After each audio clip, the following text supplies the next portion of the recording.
व्यसन हे कधीही समर्थनकारी नसतं. त्याचे दुष्परिणाम गंभीर आणि अनेक पातळ्यांवर परिणाम करणारे असतात.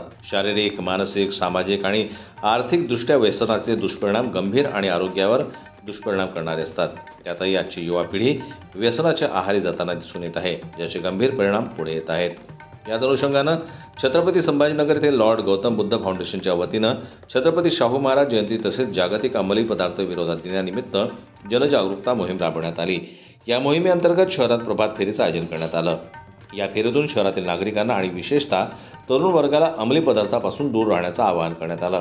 यावेळी बोलताना फाउंडेशनचे अध्यक्ष गौतम दाभाडे म्हणाले, नशा ही फक्त शरीर नव्हे तर संपूर्ण आयुष्य उद्ध्वस्त करते.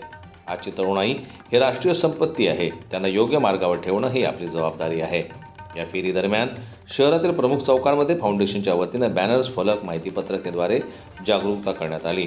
तर ड्रग्ज, चरस, गांजा, दारू, सिगारेट, तंबाखू यासारख्या व्यसनांपासून दूर राहण्याचं आवाहन करण्यात आलं.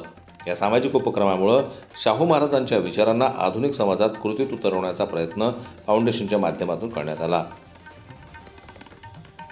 जन्मताई न्यूज करता छत्रपती संभाजीनगरहून दिलीप वरघट यांची रिपोर्ट.